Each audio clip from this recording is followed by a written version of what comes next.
I never thought my own son's voice would sound like a weapon. "What did you do? I hate you!" Jerome's voice cracked through the phone like glass shattering. My fingers still hovered mid-air above the screen like I was stuck in the moment. The coffee pot gurgled behind me, forgotten. A cinnamon sugar bagel sat untouched on the plate. The light in the kitchen flickered for a second, and everything felt like it tilted sideways. I sat down at the small breakfast table, wood scratched from years of Sunday school projects and grocery list scribbles. My knees bent slow like they belonged to someone older than me. Someone stunned. The phone was still in my palm when I saw the Wells Fargo notification. Transfer complete, $14,000. Fam Travel, LLC, $14,000. Gone. Just like that. I tapped into the app, fingers trembling.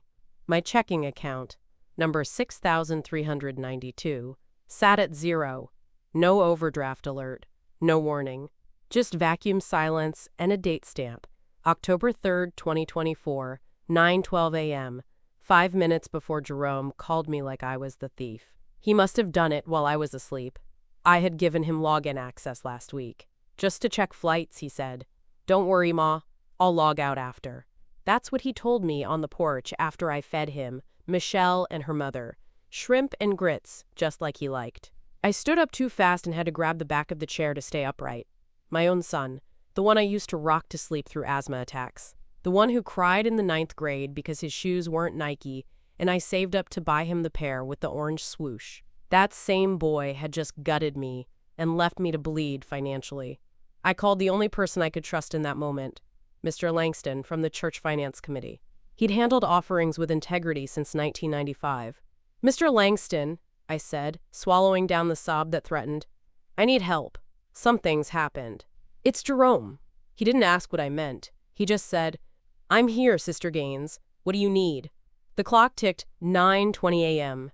Outside, a garbage truck growled its way up Westview Drive. Inside, I stood in my own kitchen, a hollowed woman. And yet, somewhere, deep in my chest, a pilot light sparked. Something had broken. Something else was waking up. An hour later, I was still sitting on the edge of my bed, blinds drawn tight against the morning sun, when I finally reached for my spiral-bound notebook. The blue one with "Grace over Fear" stamped in silver foil across the front. It had been a Christmas gift from Rosalie last year, back when things still felt tender between us all. I opened it to a clean page and began to write, as if getting it out of my body might lessen the sting. October 3rd, 2024, 10:23 a.m. Jerome drained my account. $14,000 gone. No permission. No warning. Then he called me, screaming, "What did you do? I hate you!" Then silence. Blocked. I paused, hand cramping slightly. The words looked like they belonged to someone else. I couldn't stop replaying that call. How sudden and rehearsed it felt. Not frantic. Not like someone discovering a mistake. More like someone covering their tracks. Then my phone buzzed, sharp and loud in the quiet of my room. It was a message from Claudette, my sister up in Stone Mountain. She had forwarded a text from Jerome, time-stamped just 15 minutes ago. Jerome, "I'm sorry to dump this on you, Auntie, but I think Mama's mental health is slipping. She's accusing us of stealing. Michelle's crying. I don't know what to do. She's ruining my marriage." Ruin. That word landed like a knife tip to the breastbone. I screenshotted the message, circled the timestamp, then pasted it into a fresh page in my notebook. Evidence. That's what this would be now. A record. Not of my dissent, but of my clarity. I refused to let this moment be rewritten through their lens. Outside, the mail truck clattered down the street. I hadn't even opened yesterday's letters. I was too busy still believing my son had my back, that we were a team, that I could relax a little now that I was approaching 70. Instead, I was hiding in my own house like a fugitive. My retirement account, the one I kept separate at Rosendale Credit Union, still had the balance from last quarter. I checked. $38,500 untouched, for now. That brought no comfort, only urgency. Rosalie called around 11. Her voice was soft, almost cautious, like she already knew something was wrong. "Sis, you all right today?" "I'm not sure yet," I said. But I told her everything anyway, every word. She didn't interrupt once. When I finished, she said quietly, "Then this is the day we start writing it down." And I kept writing. That afternoon, I sat on the front porch, rocking slow in the old cedar chair Jerome sanded down for me on Mother's Day 3 years ago. Back when things still felt good between us. The sky hung heavy with that late autumn gold, sun warming one arm, the other half in shadow. I had brought out my notebook, my coffee, and my quiet resolve. Before all this, my life had its rhythm. Not glamorous, not loud, but sacred in its own small way. Thursdays were for Bible study. Me and the women down at Grace Baptist, gathering in that fellowship room that still smelled of lemon oil and old hymnals. Sundays, I cooked.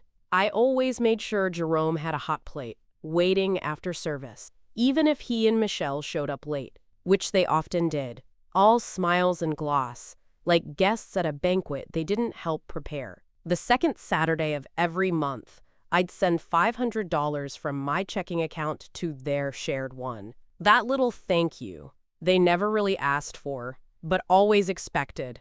Jerome never said it out loud, but the understanding sat between us. He was working hard, times were tight, and wasn't that what family did? "I got you, Ma," he'd say. And I believed him. I believed that boy who used to sleep on my shoulder during revivals and hold my hand tight crossing Cascade Avenue. I fed that memory like a fire, even when the reality grew colder by the month. Inside, I kept the receipts, all of them. Grocery stubs from the times I filled their fridge when they were between paychecks. Amazon orders I paid for when Michelle's car battery died. The emergency cash for last-minute wedding deposits they swore would be reimbursed. Notes scribbled on calendars. Jerome's rent due, Zelle $250 for trip, Michelle Dental $400. The pattern was there if I looked close enough, but I hadn't wanted to. I'd built a scaffolding of hope on a foundation of silence, and now the whole thing was cracking. From the porch, I could see the neighbor kids playing tag barefoot in the grass, their laughter sharp and wild. I remembered Jerome at that age, chasing lightning bugs with his hands cupped like a prayer. I closed my notebook and watched the sky shift shades. Routine had kept me steady for years, but routine also lulled me into believing I was needed, not just for what I gave, but for who I was. Now I wasn't so sure. By nightfall, the air had turned cool and damp. I stood in the little room I used as an office, really just a desk wedged between the coat closet and the window overlooking the side of the house, flipping through old phone messages like they held the key to some unsolved riddle. And maybe they did. September 30th, 2024. The text had come in while I was standing in line at the pharmacy. Jerome's name popped up above the message, like always. "Hey, Ma, I need your login real quick to check flight prices. Won't buy nothing, promise. Just looking." I remembered hesitating, thumb hovering over the keypad, then typing back, "Okay, but log out right after." I had added a heart emoji. That foolish heart, always given too freely. He had responded with, "You already know. Love you." But I didn't know. Not really. And I hadn't thought to revoke access after he said he was done. I just trusted. That's how the doors stay open. Not just the digital ones, but the kind we build in our minds to keep people close, even when the draft from their betrayal chills you to the bone. That night, I sat at that desk where I pay my bills every second Tuesday of the month, with my little calculator and my yellow highlighter. I traced back the day, every moment, from the call to the app notification to the sick, sloshing feeling in my stomach when I realized what had happened. I didn't cry. What I felt was heavier than tears, a wet, concrete kind of shame. Not just at what Jerome had done, but at the quiet way I'd made it possible. I'd let him into that account with the same softness I'd let him into everything else. My pantry, my peace, my plans. He'd always been charming, always knew how to say the right thing in just the right tone to make you feel like a queen. But charm, I was beginning to learn, can be just another kind of tool. And tools can build or dismantle. He hadn't logged out, I hadn't checked. I looked down at the desk drawer where I kept the password book. Rosalie insisted I use alphabetical in pencil, just in case. I flipped to W, then underlined the bank login with a hard, deliberate stroke. No more just in case. I needed to start acting like the only person looking out for me was me.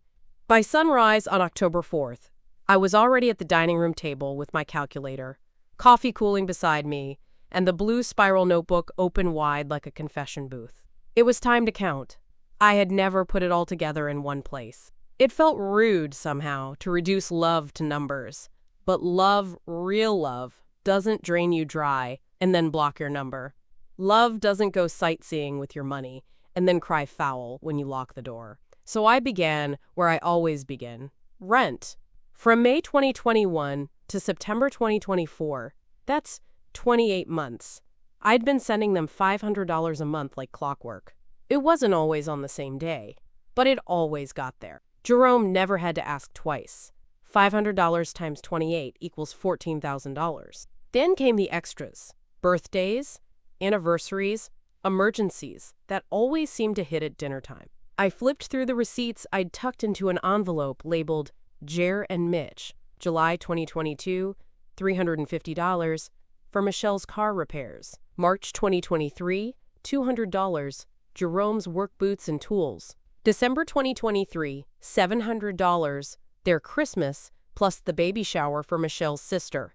May 2024, $1,000, anniversary weekend getaway. It was all there.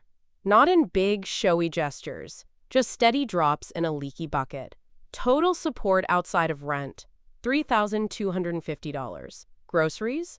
I kept the Publix receipts because I itemized for taxes. 26 trips where I filled their pantry just to help out. Average spend? $150 a trip. Some weeks more. When Michelle was trying that keto diet, $150 times 26 equals $3,900. And I hadn't even touched the wedding fund. I wrote it slow, like each number needed to be respected. March 2022, $600. October 2022, $1,000. February 2023, $1,000. Total wedding contributions, $2,600. I added it up once, then again to be sure. $14,000 rent plus $3,250 MISC. Aid plus $3,900 groceries plus $2,600 wedding equals $23,750. It didn't feel like generosity anymore. It felt like I had been running a private foundation, one that no one respected, just expected. Rosalie stopped by just before 9, bringing biscuits from Busy Bee Cafe. She took one look at the table, then reached for her readers. "Lord have mercy," she whispered. "Sis, this is a full-on ledger." "I know," I said, sliding it toward her, "and I'm not done." She reached into her purse and pulled out her notary stamp. "Then, let's get it official." And just like that, the numbers became more than memory. They became a record. That afternoon, as I folded laundry on the couch, a ritual that usually soothed me, my mind drifted back to something I hadn't thought about in months. July 4th, 2024. We'd hosted a backyard cookout for the holiday. Jerome was manning the grill, Michelle mixing store-bought potato salad into a glass bowl like it was homemade, and her mother, Bernice, floating through my house like a woman taking mental inventory. I remember it clearly now, clearer than I wanted. She was standing in my living room, swirling a red plastic cup of sweet tea, the condensation dripping onto my hardwood floor. She looked over at the framed family photo on the mantel, the one with Jerome in his cap and gown, and asked, in that syrupy tone older Southern women use when they're about to say something sideways, "So who technically owns this house, Ms. Gaines?"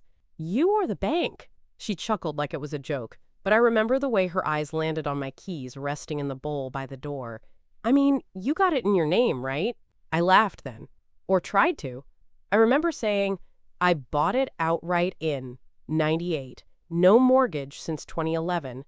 "Oh," Bernice said, dragging out the word like a song. "Well, that's nice." Jerome and Michelle had laughed along too. Not with surprise, but like they were in on something I wasn't.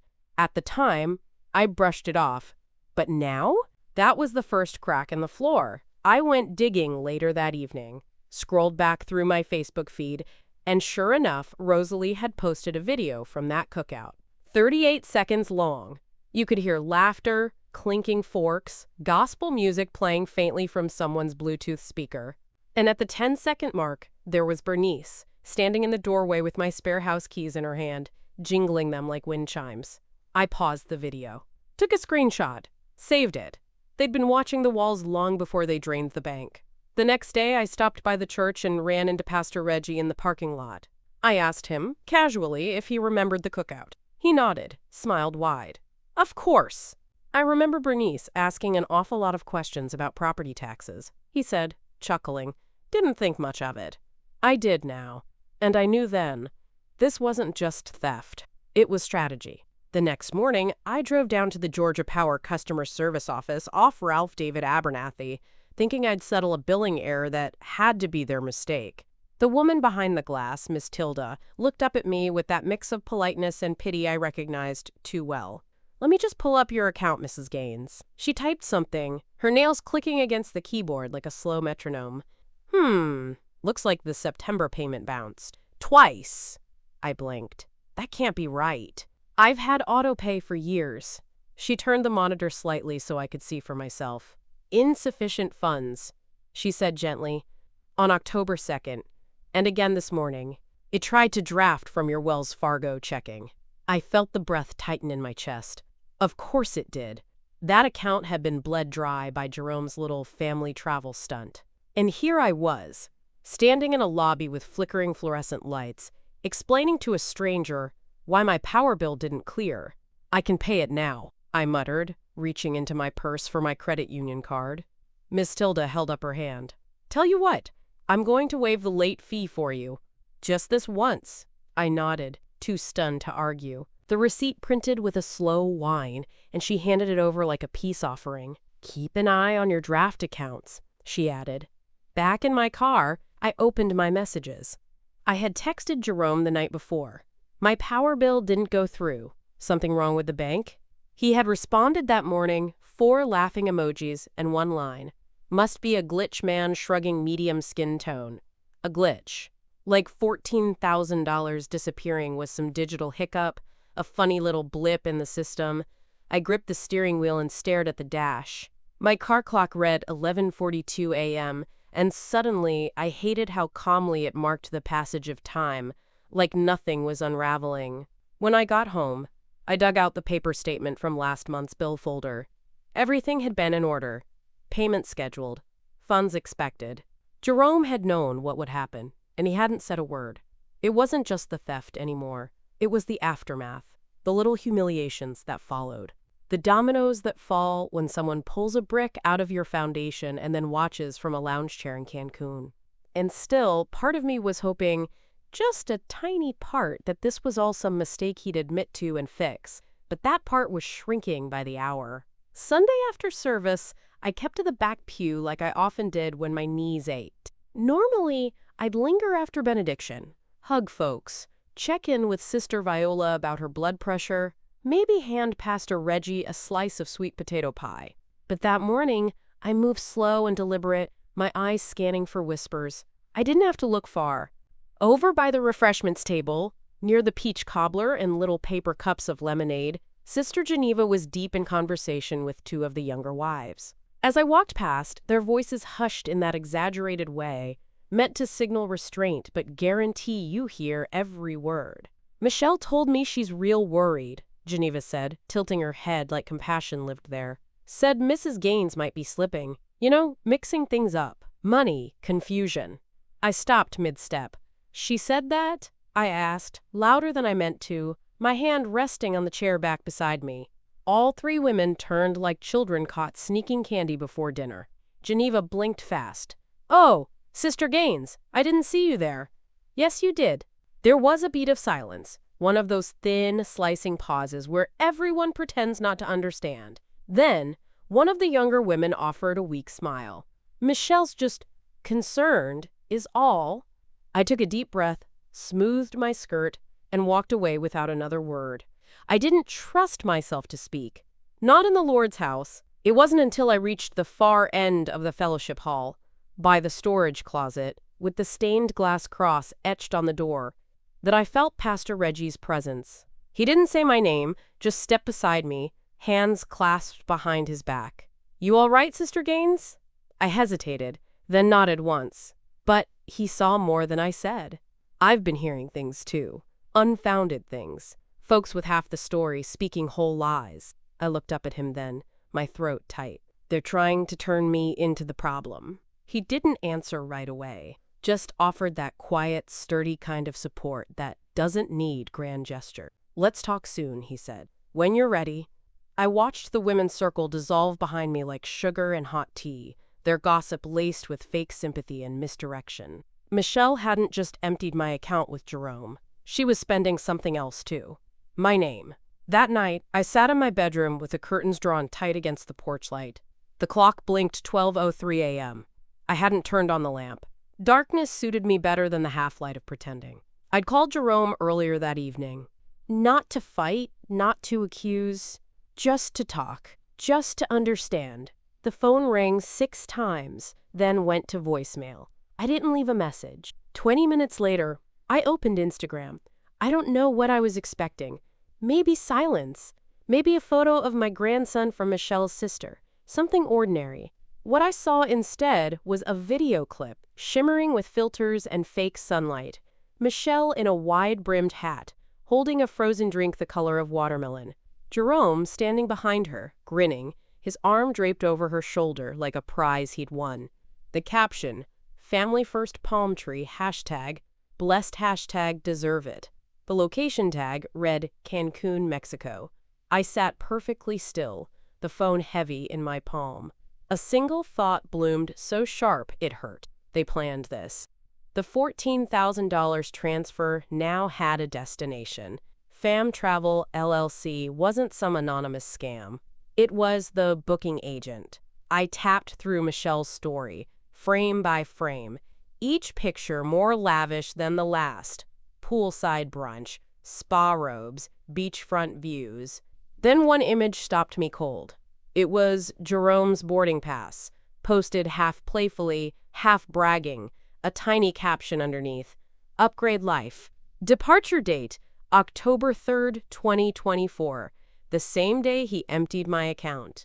That meant when he called me, voice cracking, shouting, "What did you do?" He was already past TSA, already en route, crying for the camera, not for me. I checked my email receipts and found it, buried under Walgreens coupons and junk, a flight confirmation.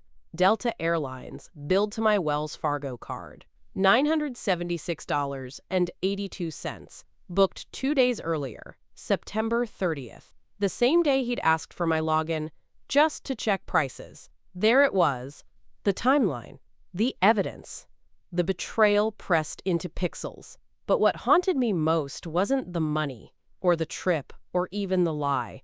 It was the photo of Jerome on that beach, barefoot in white linen, laughing like the world had never demanded anything of him.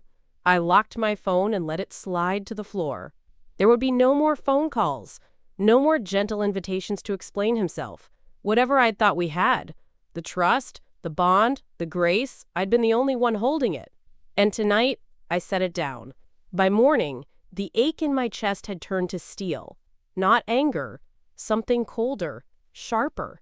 A kind of silence inside me that didn't ask for explanations anymore.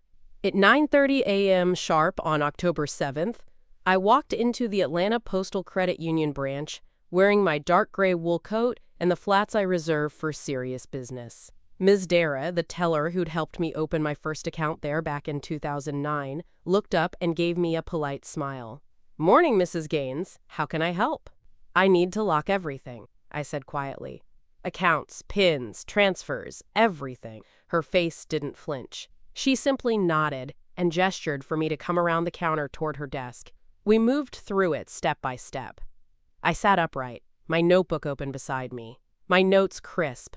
We reset every password, checking, savings, the small CD I kept for emergencies. She helped me generate new security questions and disable all external access, including the mobile banking Jerome still had linked on his old Samsung.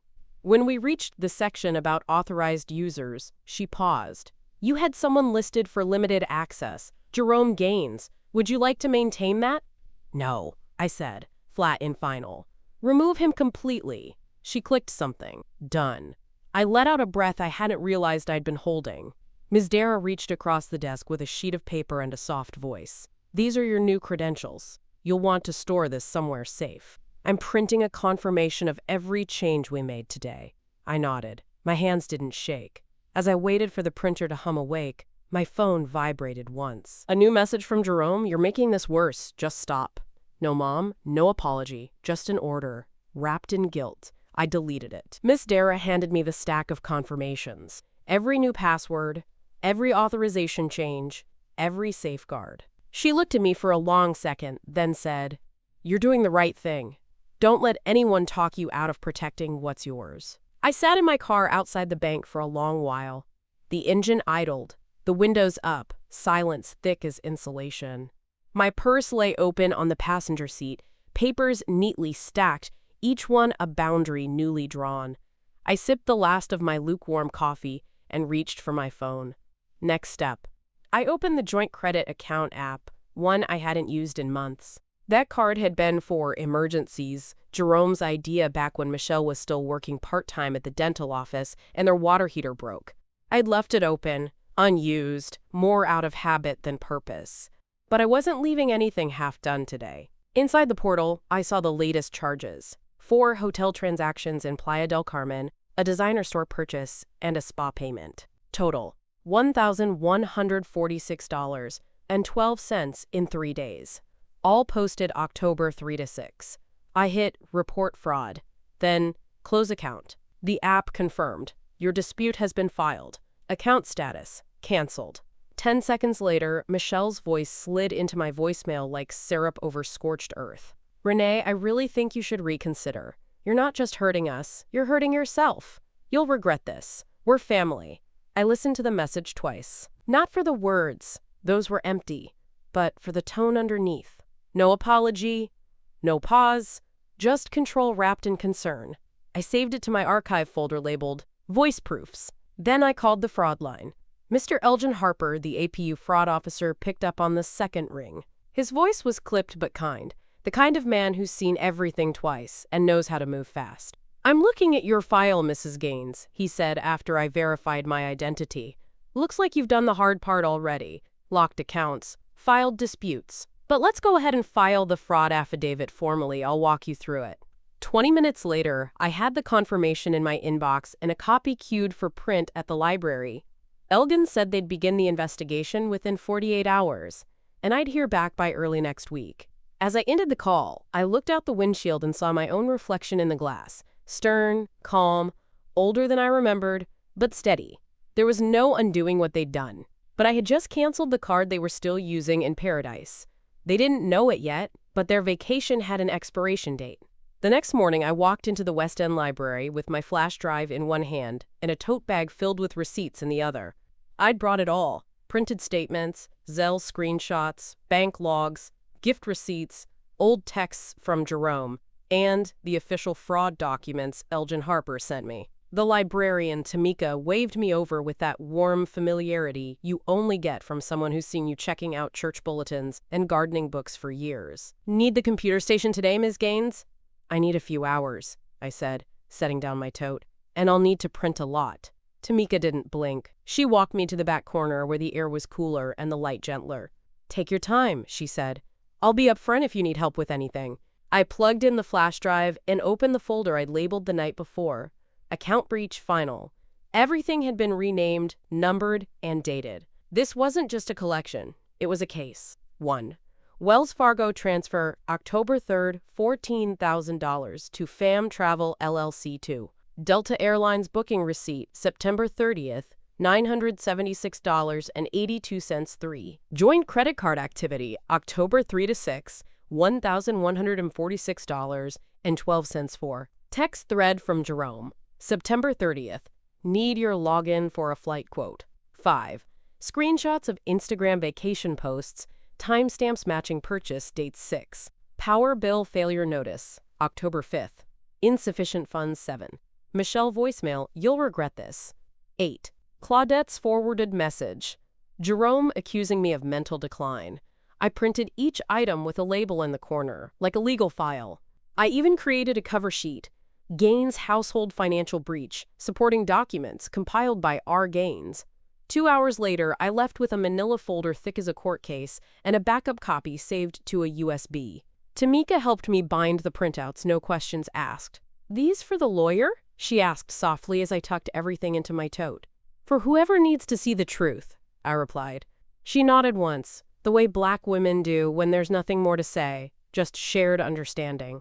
Back home, I slid the folder into the bottom drawer of my desk beside my voter ID and house deed. Let them lie. Let them delete messages. Let them post beach selfies and prayer hand emojis. By the morning of October 9th, I'd made 3 calls before finishing my tea. First was to Pastor Reggie. I didn't ask for a sermon, just his presence. "I've gathered proof," I told him. "I'd like you to bear witness." He didn't ask what kind. "Tell me where to be and when." The second call went to Rosalie. She didn't need coaxing. She'd already stamped my notebook and watched me draw the line. "Rosalie, I want to put something in writing. I need a statement. I'll write it and sign it today. You want it notarized again?" "Yes, if you don't mind." "Of course not, sugar. I'm bringing it over with dinner." The last call, though, I hesitated before dialing. Ms. Dara at the credit union had done more than her job. She had looked me in the eye while I rebuilt the walls my son tore down. When she picked up, I thanked her first. "I'm putting together a set of letters," I said. "I'd be grateful if you'd write one. Just a statement confirming what we did. Locking accounts, removing access, the timeline." There was a pause, then the sound of her keyboard clicking. "I'll draft something official. You want it emailed or printed?" "Both," I said. That afternoon, I sat at my kitchen table. Same spot Jerome used to sit and open birthday cards stuffed with gift cards and read through the letters as they came in. Rosalie's was handwritten, full of strength, no frills. "I've known Renee Gaines for over 25 years. She is of sound mind, deeply generous, and not once in our friendship have I seen her confused or irresponsible. Her decision to cut off financial support was thoughtful, not erratic." Pastor Reggie's came by email. "I have counseled Mrs. Gaines through this situation. She has approached it with patience, clarity, and prayer. No part of her behavior suggests cognitive decline." Ms. Dara's was the most clinical, a clean bullet list. Account number 29,371. Access revoked October 7, 2024. Online login credentials updated. Joint user removed. Fraud affidavit filed October 7th. I gathered them all into a new envelope marked Support Letters, October 9th. That evening, Rosalie knocked with pot roast and cornbread. She placed the dish on the stove, then leaned across the table and pressed the envelope flat. "We stand with you," she said, and I knew then. I had my circle. Not a crowd, but a core. The next morning, I stood inside the UPS store on Cascade Road, envelope in hand, waiting for the clerk to finish weighing a stack of holiday flyers for the customer ahead of me. The fluorescent lights buzzed faintly above, and the floor smelled like ink and cardboard. My fingers never left the corner of the document I had signed less than 2 hours earlier. Certified, notarized, final. At 10:08 a.m., I stepped forward and placed it on the counter. "I need this sent priority. Certified with return receipt," I said. The clerk glanced at the envelope. I'd written it out in my best penmanship. Jerome Gaines, 2474, Hartwell Avenue, Atlanta, Georgia, 30344. Inside, 2 notarized letters. One revoking all financial permissions, including access to my bank, credit, and household utilities. The other, more painful, was a formal notice of eviction. I hadn't wanted to go that far, but then again, I hadn't wanted to be robbed either. The legal language had been reviewed by a volunteer from Legal Aid Atlanta, a retired Black woman named Ms. Penrose, who called me baby as she flipped through my papers. "Don't be ashamed to draw the line," she said. "It's still love, just with a lock on it." The clerk handed me a tracking slip and snapped a photo of the envelope for digital proof. I tucked the receipt into my purse. As I walked out, the sun hit my face, and for a moment, I had to pause. Not from the heat, but from the weight of what I'd done. Not a scream, not a confrontation. Just a quiet document sent from a woman who'd had enough. By the time I pulled back into my driveway, my voicemail icon was blinking. Jerome's voice cracked through the speaker. "You've turned everyone against me. I hope you're happy. Michelle's crying. Bernice says you're being cruel. You raised me better than this. Why are you doing this now? Not a word about the money. Not a word about the vacation. Just more of the same. Guilt and fog and noise meant to make me forget who'd set the fire. I sat at the kitchen table, the sunlight pouring across my wood floor. I opened my phone and took a photo of the tracking slip and the envelope, now marked, delivered, October 10th, 1:37 p.m. October 11th, just after 6 in the evening, the sky went slate gray and the air turned thick with rain that hadn't quite started. I had just turned off the stove. The rice was done, and the lima beans were simmering when my doorbell rang 3 times in a row. Hard. No rhythm, no pause. I knew it before I even looked. Through the front window, I saw them. Jerome stood with his hands in his pockets, rocking on his heels. Michelle beside him, arms folded tight, jaw clenched. And there, just off the steps, clutching her oversized handbag like a gavel, stood Bernice. I opened the door but didn't invite them in. "You mailed my son an eviction notice?" Bernice barked before I could speak. "After all he's done for you?" Jerome looked down, lips tight. Michelle shifted, eyes scanning the porch as if she were calculating how far to push. "I mailed legal documents," I said calmly. "And I suggest you all step off my property." Bernice laughed, sharp and hollow. "You're ruining your own blood." "Over what? A misunderstanding? A little money?" "A little?" I stepped fully into the doorway. "You took everything. And then you had the nerve to lie about me. To my church family, to your family, to my sister. You stole from me, then smeared my name to cover it." Michelle finally spoke, her voice syrup, thick and sharp. "You don't understand what we're dealing with. You think Jerome did this to hurt you? He was trying to build something. You've got your retirement. Why can't you just support your son?" Jerome still hadn't looked me in the eye. I didn't answer. Instead, I reached into the envelope on the side table and pulled out a printed copy of the restraining notice I'd filed that morning at the Fulton County Courthouse. I held it up. "This is official. Effective today. You're not to come here again without written permission." Bernice scoffed. "You called the law on your own child?" "I called protection on myself." Mr. Lattimore, my neighbor from 2 doors down, stepped out onto his porch just then. He didn't say anything, just stood with his arms crossed, watching, a silent witness. The 3 of them stood there a beat longer, caught between pride and defeat, then turned and walked off. No storming, no slamming, just retreat.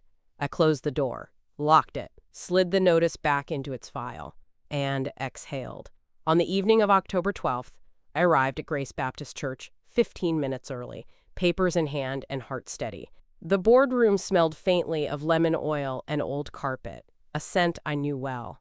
This room had hosted decades of tithing tallies, charity budgets, and the kinds of heated, whispered discussions that make up real community. Tonight, it would host the truth. The Finance Committee had requested the meeting after rumors had begun seeping through the congregation. Talk of confusion, instability, mismanagement. Pastor Reggie told them I wanted to respond officially. I said yes before he finished the sentence. Rosalie arrived first, setting down her purse and handing me a folded letter. "Typed it up clean," she said. "You do the talking, I'll back it." Next came Brother Ellis, then Deacon Bryant, Sister Maddie from the housing outreach, and 2 younger women I didn't know well, but who wore the pin of the treasurer's aides. Last was Pastor Reggie himself, who stood near the door like a sentry. I opened my folder. On top sat the printed spreadsheet I'd prepared, each row dated and labeled. Jerome gains, transfers, payments, loans, 2021 to 2024. Then came the receipts, photos, messages, the notarized support letters from Rosalie, Ms. Dara, and Pastor Reggie. I had barely begun passing out copies when the door creaked open again. Jerome. He stepped in like he had business being there, like the room hadn't been closed to him by his own doing. "I just want to speak," he said, loud enough to quiet everyone. "I deserve to speak." Pastor Reggie stood before I could. "Jerome, this is a closed session. I'm her son. I should be allowed." "She invited us here," the pastor said, calm and firm. "You did not." Jerome looked around the room. No one made space for him. Not even Rosalie, who folded her hands in her lap and stared straight ahead. He turned to me then, eyes red-rimmed, voice low. "Ma, you gonna do this here?" I didn't raise my voice. I didn't cry. I simply placed one of the packets in front of me and said, "This is my statement. You may take a copy. But tonight isn't for you to speak. It's for them to see what's been done." Jerome didn't sit. He didn't leave either. He just stood there as I opened my folder and began. I handed out the final copy of the packet to Deacon Bryant, who adjusted his glasses and flipped through the pages with deliberate care. Each document was numbered, time-stamped, cross-referenced.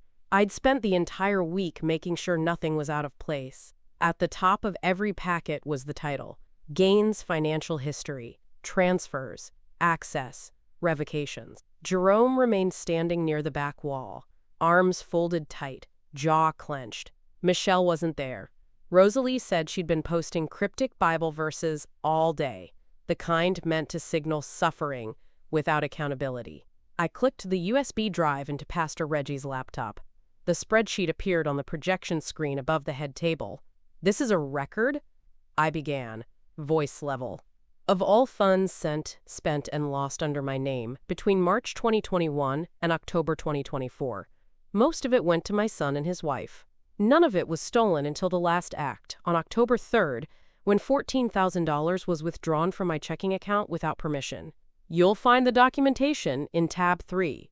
No one spoke. No one needed to. The numbers spoke. Rosalie read aloud from her witness letter. Pastor Reggie followed with his own statement. Then Ms. Dara's notarized note was passed around silently. When I reached the section detailing the joint credit card use in Cancun, documented with exact dates, merchant codes, and screen captures, I paused. Jerome shifted. His mouth opened slightly, then closed again. "I did not accuse without proof," I said, laying a small binder on the table labeled Affidavits and Logs. "I didn't act out of confusion. I acted out of clarity and documentation." I turned to the final page. The letter of revocation, the eviction notice, the official restraining order, each included. Initialed, filed. Jerome took one slow step forward, reaching for the extra packet I had placed at the edge of the table. He thumbed through the first few pages and froze on the printed Instagram screenshot. The vacation photos, the purchase logs, the flight confirmation. Michelle had posted them. He had charged them. My name had funded them. And now my name cleared them. Deacon Bryant finally cleared his throat. "Mrs. Gaines, thank you. We've seen enough." Jerome looked at me like he had something to say, but the words never came. Instead, he slid the packet under his arm and turned away. He walked out of that room the same way he walked into my bank account. By 9:12 p.m., I was standing outside under the portico of Grace Baptist Church, the cool October air brushing against my cheeks. The sky had cleared, and a half-moon hung sharp above the steeple. I clutched the manila folder to my side, not because I needed it anymore, but because it had become something solid in my hands. A record, a shield, a story I had wrestled into form. Pastor Reggie stepped out beside me, holding out a small ring of keys. "Office was never the same without you," he said. "The board voted unanimously. Welcome back, Treasurer Gaines." I accepted the keys without speaking, my fingers brushing the cool metal. They clinked gently as I slipped them into my coat pocket. The sound was quiet, but final. Inside, Jerome's name was already being removed from the church directory. Not shouted, just deleted. He'd lost all committee roles. No more ushering, no men's group leadership, no control over the finance auxiliary he once bragged about. The same board that had once welcomed him for my sake now watched him walk away with barely a nod. The silence wasn't vindictive. It was righteous. Rosalie came outside just then, her scarf trailing behind her like ribbon on the wind. She pulled me into a firm embrace and whispered, "You did it, sis. And you did it right." I didn't answer at first. I was still holding the stillness like something sacred. Then I said what had been waiting in my chest for weeks. "He can't touch anything now. Not my name, not my home, not my accounts, nothing." She nodded. "That's not cruelty, that's clarity." I looked out across the empty parking lot. The last of the cars were gone. No shouting, no spectacle, just the echo of choices finally catching up. My phone buzzed once. I didn't look. Whatever it wasn't mine to carry anymore. Back home, I placed the new keys on my nightstand, beside the worn Bible my mother gave me when I turned 21. I opened to Psalm chapter 27, where I always go when I need to remember who holds the final say. The room was still, my breath slow, my boundaries intact. Not revenge, not retribution, just restoration. One receipt, one letter, one key at a time. And when I turned off the light, I did so knowing that my name, my good, God-earned name, had been returned to me. And this time, I wasn't handing it over to anyone.